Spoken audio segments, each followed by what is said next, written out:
Мен инде ул хисләнеп, җырларымны җырлап куймасам, кабат моңланып, җырлап куям әгәр туймасам.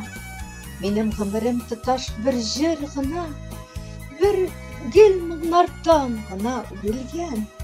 Күңелемдә минем гел чәчкедәй, җылы хисләр белән күмелгән.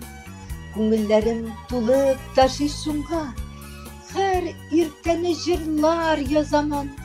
Күңелем төшсә дә яки күтәрелсә, җырларымны җырлап басамын. Бар нәрсәдә җырлар ярдәм итә, хисләр ярдәм итә яшәргә.